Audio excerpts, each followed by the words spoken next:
5 seconds to go. 55 years ago, this day, almost at this hour, the Constituent Assembly met in this hall to herald India's freedom. That was an event which was unique in world history and which has no parallel in the political annals of any country, ancient or modern. A mighty empire had bowed down to the indomitable will of an unarmed nation whose sole strength lay in the abiding faith of her people, in the power of spirit and of peaceful persuasion.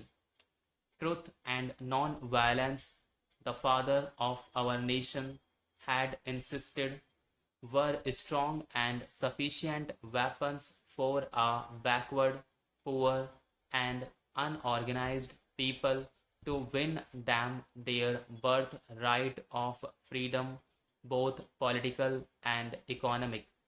This firm foundation prepared us for a life of dedication and hard work so that India may rediscover her greatness and march towards her manifest destiny of a peaceful, prosperous, and progressive existence in the community of nations. We can claim in all humility that despite periods of extreme stress and strain, we have emerged today as a stable, well knit, and self reliant nation.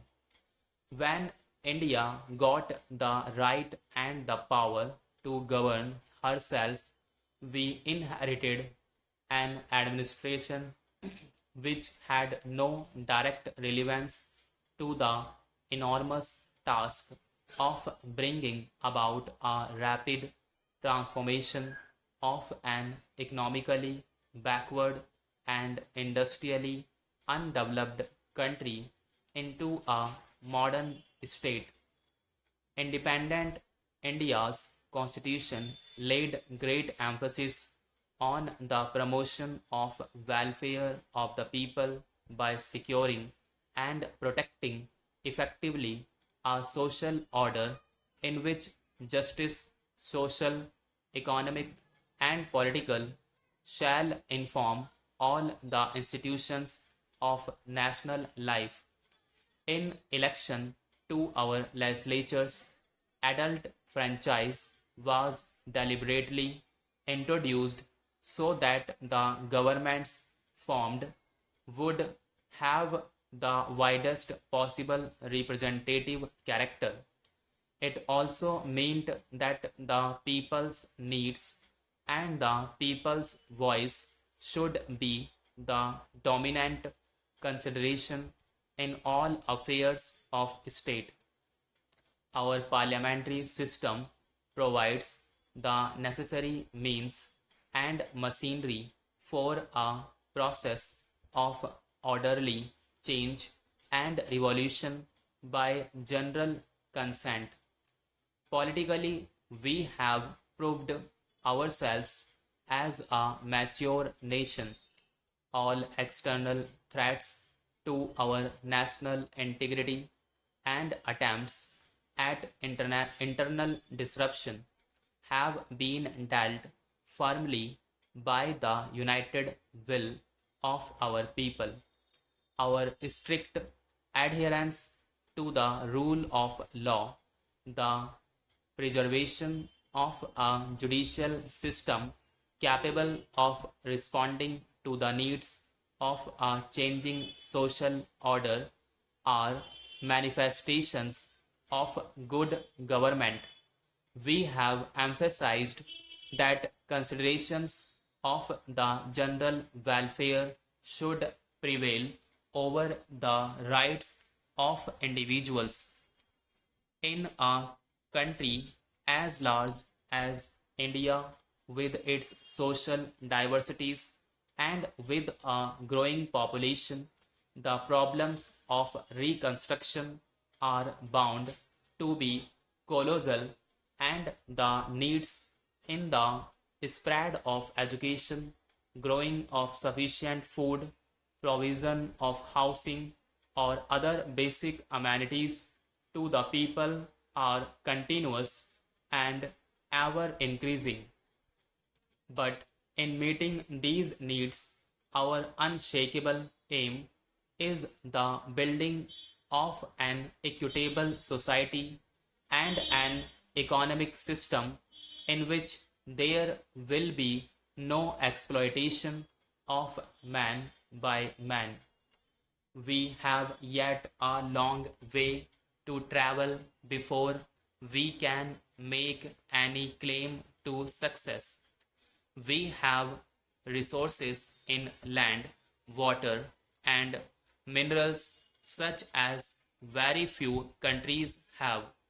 Even making allowance for the vagaries of the weather, the country is capable of achieving self sufficiency in regard to the basic requirements of our people. An integrated service oriented program is an essential precondition for this. I have always advocated that planning for development to be realistic has to be started from the village level. I am glad that there is today an increasing realization of the need for this. Plans and programs are not intended to be mere assessment charts or arithmetical projections of national resources.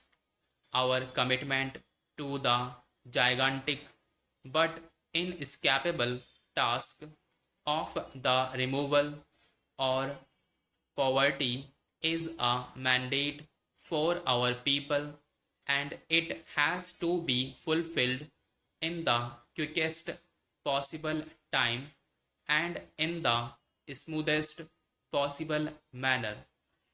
The task must be tackled on a war footing, and this calls for collective effort and collective wisdom on the part of every group and every individual in the country. The resources of the country, whether at the disposal of the states or at the disposal of the union, are the common assets of the nation. Whether in the matter of sharing interstate water or power, in the equitable distribution of essential commodities, including food supplies, or in the distribution of cement and steel for construction activities, to cite only a few examples. The guiding principle should be that we do the maximum good to our people as a whole. The prosperity and progress of every part of India is the concern of the whole nation. Every Indian born in this country has a right and a claim to an equal share in the prosperity and progress. The state has a duty to take special care of the weaker sections of the community and the backward areas in different parts of the country. In helping to build them up, the approach should be a positive program by which they will come up to the level of the rest of community.